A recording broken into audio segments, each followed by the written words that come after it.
Throughout the years, fighting games have usually been presented with a one-on-one format, and many series like Tekken have been following this tradition ever since the first game in the series came out in 1994. Loosely based on real-world martial arts, at least back in the day, it's a no-brainer as to why fighting games prioritize one-on-one fights, and many events that feature martial arts like the Olympics almost exclusively present their matches using this one-on-one format. Anyway, going back to Tekken for a moment. After setting the world on fire with 3 successful entries, I assume that most people expected the next Tekken game to be a numbered canonical sequel, but developer Namco was about to throw a curveball at fans with the next entry into the series. Released in arcades in 1999 and on the PS2 as a launch title in 2000, Tekken Tag Tournament was something that had never been seen before in the series. Now featuring battles with 4 characters as opposed to only 2, the game was lauded for its technological advancements and new additions to Tekken's gameplay formula, but we're getting ahead of ourselves here. After the first Tekken Tag game was released, a decade passed before the sequel was announced.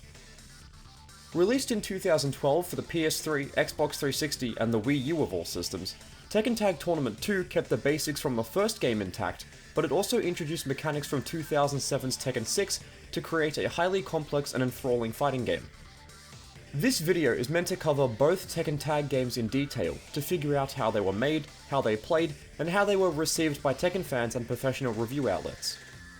There is a lot to cover, trust me, but after performing extensive research during my preparation for this video, I've done my best to discover interesting information about these games for you. I'm a big fan of Tekken, and I've personally spent a lot of time with both of these games, so it's a delight to finally cover them in a video. Without further ado, let's begin properly by jumping into Tekken Tag Tournament. Admittedly, it's a bit difficult to find information about the development of Tekken Tag 1 due to its age, and also because the internet simply wasn't as expansive as it is nowadays, but I've tried my hardest to find some really good information. Do you want to know something interesting? No? Well, I'll tell you anyway. According to a long tweet from October 2023 by series director and now producer Katsuhiro Harada, Tekken Tag Tournament was developed in only 2 months. Due to English not being Harada's first language, his tweet is a bit confusing at times, but I've managed to quote-unquote translate it into more understandable English. The story goes like this. After finishing the development of Tekken 3, Harada and the team at Namco immediately began working on a prototype of Tekken 4 on what he calls a phantom board dubbed the System 15. I'm not 100% sure what he means by the term phantom board, but as there is no official Namco arcade board called System 15, I assume it was only ever used internally before turning into the System 256 board, which games like Tekken 4, 5, and even Time Crisis 4 run on.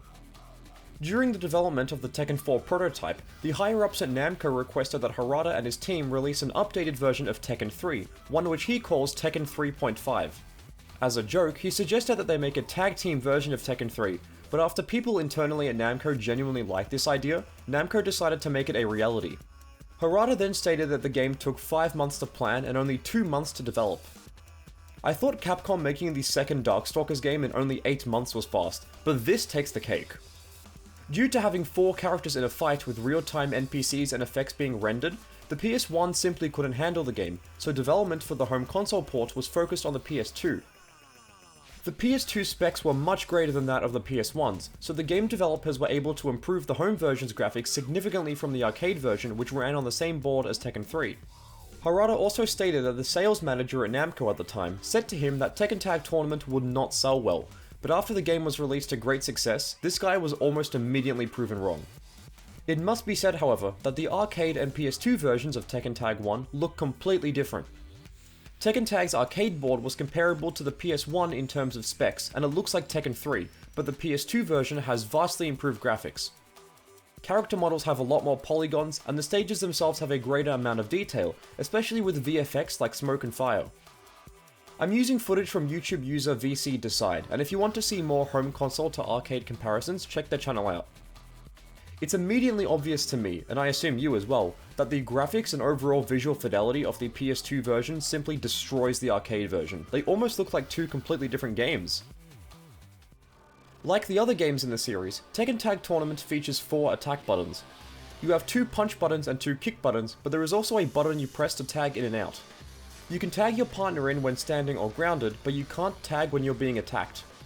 There also exist tag throws, and these provide an offensive, cinematic way to tag your partner in. When you take damage, part of your health bar turns red, and when tagged out, your red health will slowly regenerate over time, much like the red health system in the Marvel vs. Capcom series.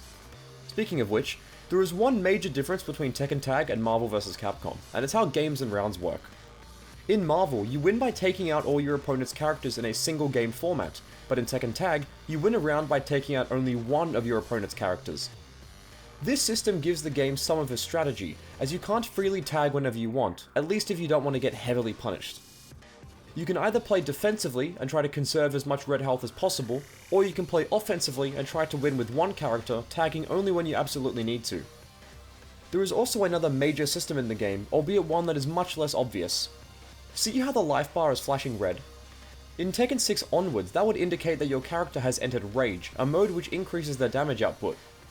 But Tekken Tag came out a long time before Tekken 6 did, so what does this mean? It's called Netsu, and it's impacted by how characters view each other on a team. When activated, Netsu makes the affected character do 1.3 times the amount of damage, effectively acting as a prototype for Rage. It's activated by how many times a character gets hit, and you'd want to go into this as soon as possible, right? I mean, it gives you a damage buff with no downsides, so it sounds like a fantastic thing to have, but character relationships impact this mechanic, believe it or not. There are 3 categories to Netsu: like, dislike, and hate. For example, Armor King likes King, so he'll go into Netsu after being hit only 4 times. He dislikes Devil, so he'll go into Netsu after being hit 7 times, and he hates Ogre, so when paired together, Armor King will never go into Netsu. Having character lore and the Tekken storyline impact an actual gameplay mechanic is pretty cool, I feel, and I'm glad that a system like Netsu made its way into the game due to it adding something completely new to the series. It's possible to win when using characters that don't get along well, however, and player Unconquerable is a great example of this.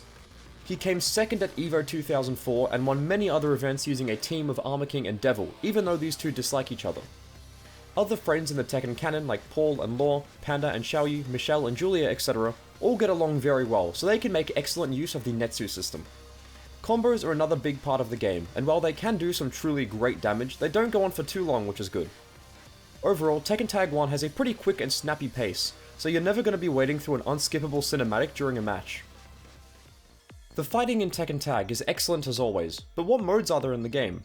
Well, I'm glad you asked. First up is Arcade Battle. You pick your team and then fight through 7 stages before reaching the final boss, Unknown. Upon defeating her, you watch the ending and the game is over. Versus Battle is exactly that, a way for 2 people to fight against each other. Tekken Tag also features one-on-one battles if you need a break from tagging and would just like some nice one-on-one Tekken. Time Attack is also here, and it's pretty much just the arcade mode, but the goal now is to beat it in the shortest possible time. Survival mode is here too, and it tasks you to keep fighting enemies in 1-round matches until you eventually lose. Practice is here, and it's obviously the practice mode. Theater is here, and you can listen to music and watch the many CGI videos in the game in any order you want, and there's also gallery mode, which lets you view photos you've taken during gameplay, and finally, probably the best of all, Tekken Bowl. This is a minigame where the characters decide to stop beating the crap out of each other and instead have a nice time going bowling. Tekken Bowl is a secret mode that you gain access to by unlocking Ogre, and speaking of unlockables, let's dive into those. Tekken Tag Tournament released during a time where having to unlock a majority of the character roster in a fighting game was pretty much a given, and as such there are 14 characters to unlock, including series mainstays Kazuya and Lee. You unlock characters by finishing arcade mode, and it doesn't matter who you finish it with, as if you manage to beat Unknown, you're going to unlock a new character. It's a bit paltry by today's standards, but Tekken Tag Tournament contained enough content to captivate audiences when it released on the PS2, and for a launch title, it has a nice amount of refined features. Although I do find it funny how the game makes you grind arcade mode to completion 11 times for you to unlock Prototype Jack, arguably the weakest character in any Tekken game. When Tekken Tag released in 2000 on the PS2, the game received critical acclaim and strong sales. The game currently sits at an 85 on Metacritic, making it one of the best reviewed fighting games for the system.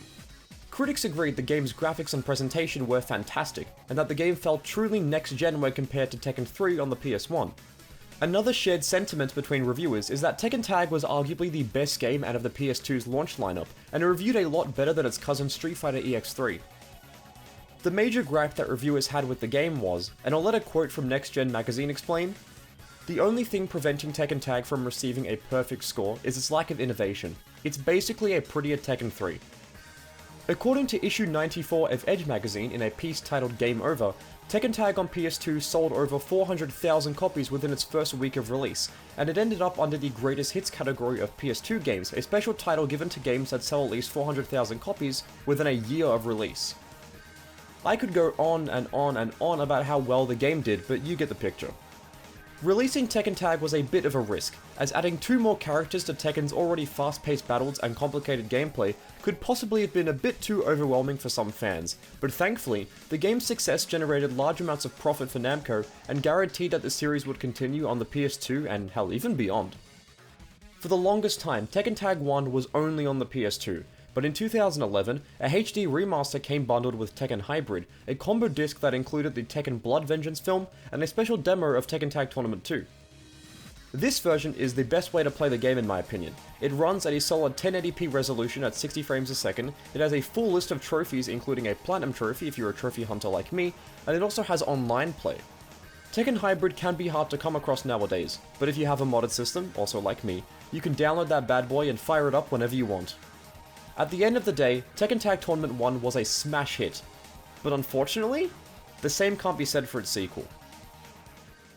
On the 17th of September 2010, Harada made a tweet with the following message: TGS September 18 at Togeki booth, I'll announce something. Upon reading this, Tekken fans started wildly speculating as to what Harada could possibly be referring to, and they thought it was either Tekken Cross Street Fighter, rest in peace, or the then unannounced Tekken 7. When that day finally arrived in September, the next entry into the series was finally announced to the world. Harada also stated that Tag Tournament 2 would run on a different engine than Tekken 6, meaning that Tag 2 would look better and even perform greater than Tekken 6 did. YouTube user Rising Uppercut has documented lots of pre-release footage of the game, and Harada himself would often post behind the scenes beta footage on his Twitter, so I'm going to be using videos from these 2 sources. We can see a test stage in this video from 2010, and I believe it was meant for the developers to figure out how to properly implement wall interactions with the tag system. The life bars and character models themselves look to be ripped straight from Tekken 6, highlighting how this is obviously a test build and nowhere near final. The tag throw camera angles look completely different to the final version, and the VFX found in the final game when doing a tag combo hasn't been implemented yet into this test build. We can also see a clip of Heihachi during a short combo in a grey area, and if you look closely, you can make out that after he does the big flying uppercut, the text at the top left reads Shoryu. I wonder what that could be referencing. In a later build presented sometime in 2011, we can see that not only Anna's face has undergone changes to make it look more lifelike and better in my opinion, but we can also see an early character select screen. Jun Kazama is present here, but she lacks a character portrait, so some text which I think is kanji is there as a placeholder. Some of the character portraits are also reused from Tekken 6. Later in 2011, at the GT1 2011 showcase in Taipei, another early version of the game was available for members of the public to play, and this also reuses some Tekken 6 character art, as well as only having 42 characters, 17 less than the home console's 59 characters. This version of the game looks nearly identical to the final product, although I don't believe that this VFX around Baekdu-san ever appears in the final game, and Rage also makes the character's health bars flash yellow as opposed to red. Given what we know, I estimate that Tekken Tag 2 started development sometime in 2008 or maybe 2009, as this would have given the developers at Namco enough time to grab the pre-existing characters, put them in Tag 2, and then make the new characters. According to an interview with the website Engadget on September 18th, 2010, Harada had this to say. Actually, there was some talk at first of doing this before Tekken 6 came out, but when we discussed it amongst ourselves and the team, we felt like we first wanted to make a proper sequel to 6 to see how far we could push the limits of our graphics engine on that hardware before going to Tag. At first, for the development team when we started out, we had Tekken 3, and we thought the natural progression would be to go to 4 and 5 and such as a proper roadmap. Tag came about first off as an idea that I had after about 5 minutes of thinking. We were all really quite surprised when that took off and gained the popularity that it did, so we had to rethink the roadmap again once more. After working on the proper sequels and still considering all the fan feedback and how much that has just gradually increased over the years, it's gotten to the point where we just really had to seriously consider it. Moving on to the gameplay of Tekken Tag 2, it follows the same formula as the first game. There are 4 attack buttons and a tag button. You can tag when standing or on the ground, and tag throws make a return, although they look way more brutal than they did in the first game. You select 2 characters to form a team, and you win a match by taking out one of your opponent's characters. Red health also works the same as it did in Tekken Tag 1, and the Netsu system also makes a return. A major change, however, is how combos function. As Tag 2 released after Tekken 6, Tag 2 uses the bounce system from that game, and this means you can slam the enemy into the ground to extend your combo. For example, I can launch with Armor King's Dark Upper, do a little filler, bound, and then finish for some extra damage. What makes this crazy, however, is that if you bound and then press the tag button, your partner will come in for what's known as a tag assault.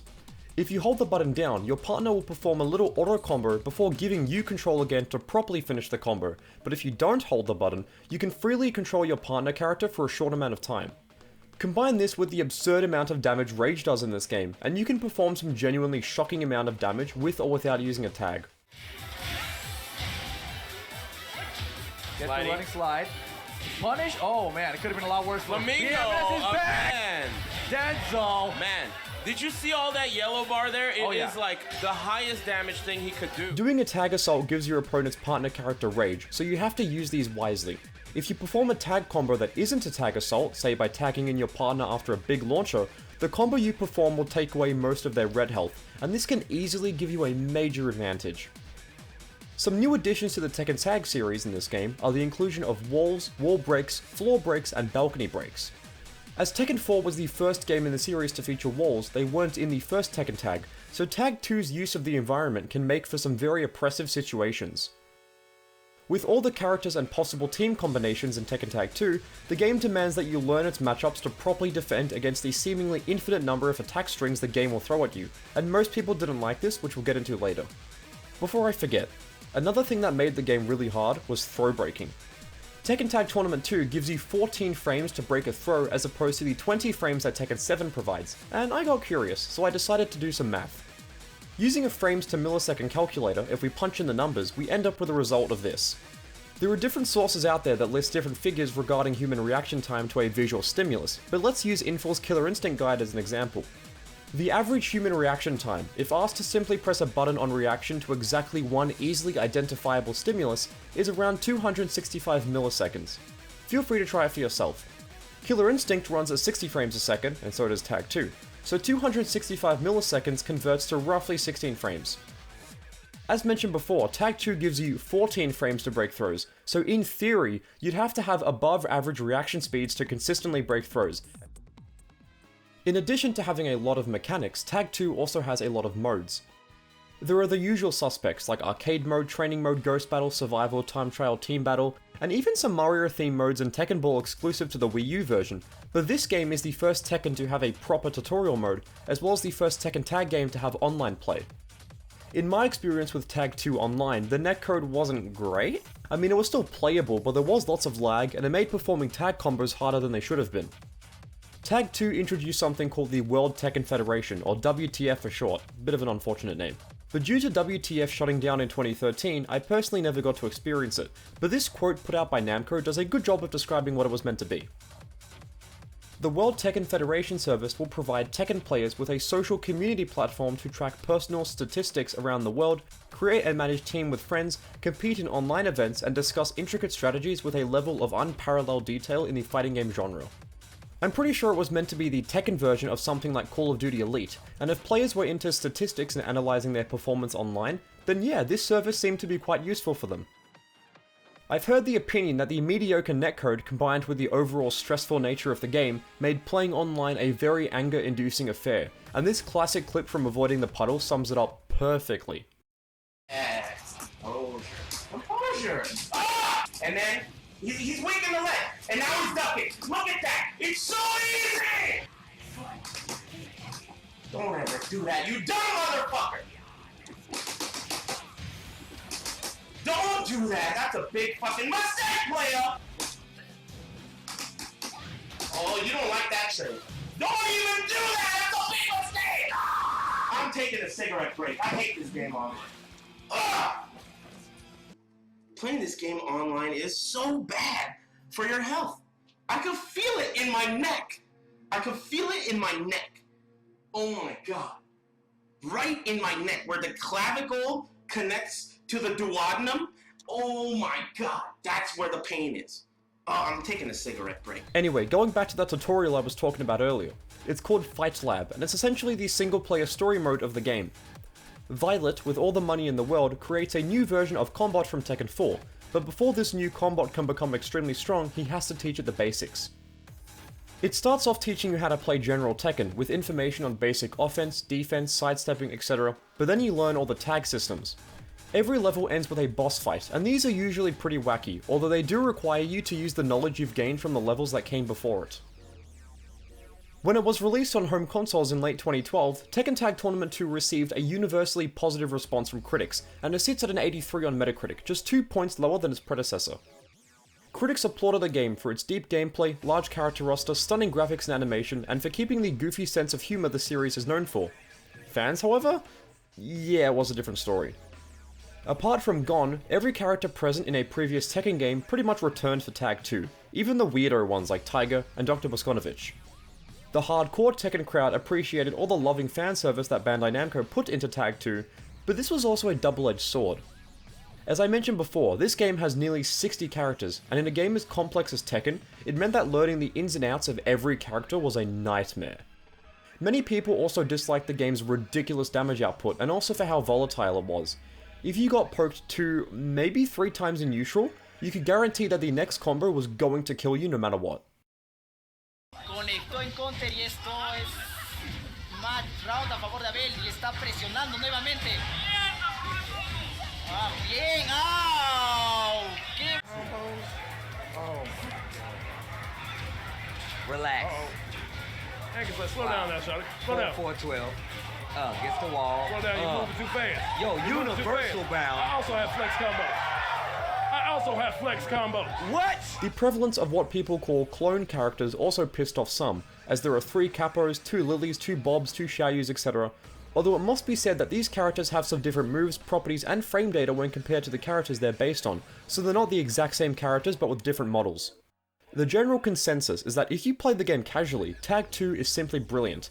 The vast amount of content, enormous character roster, and high damage output ensure that even the most casual of fighting game fans can have a good time button mashing their way to victory. But if you were a competitive player, then I hope you know how to deal with Eddie and Christie. Seriously, Tag 2 had massive combos, and they weren't rare to see, even though the game reviewed very well. Unfortunately, the same can't be said for its sales. In an Event Hub's article published on the 10th of May 2013, the website reports that in their financial report released today, Namco Bandai specified that Tekken Tag Tournament 2 has fallen short of their expected sales for the title. Namco was hoping that the game would have hit 1.7 million copies shipped to retailers at the end of March 2013, but it ended up short with only 1.5 million copies shipped. While it didn't miss its target by a huge margin, and 1.5 million copies is still pretty good, unfortunately it was considered a sales failure by Bandai Namco. Tekken Tag 2 is one of the worst selling games in the entire series, and with all the content in the game, it could not have been cheap to make. It's suspected by many that Tekken 7's seemingly low budget was directly influenced by the low sales of Tag 2, and current series producer Michael Murray stated the following in 2019. I'm always grateful to the arcade guys because Tekken after Tag 2, you know, it was for the hardcore Tekken fans, so obviously sales-wise it didn't do anywhere near what 7 did. Internally, you know, Harada and I got a lot of flack. It was kind of difficult to make a new Tekken. They were willing to take a chance and say, hey, okay, we'll fund making a new Tekken, for Tekken 7 that is. So I know, you know, it's always tough to not have arcades in your region, etc., but because of them, it is how we were able to jumpstart the franchise. So, I mean, I always have some respect for those guys. Man, that was a lot of information. I think that both Tekken Tag games are excellent, and they were true labours of love from the developers for the die-hard fans out there. It's a shame that Tag 2 didn't set the world on fire, and I would love to see a potential Tekken Tag Tournament 3 one day, but I know that realistically, the chances of this ever happening are slim to none. If you made it all the way to the end, thank you so much for watching. I did a lot of research on the Tekken Tag sub-series for this video, and I hope you learned something new about these games.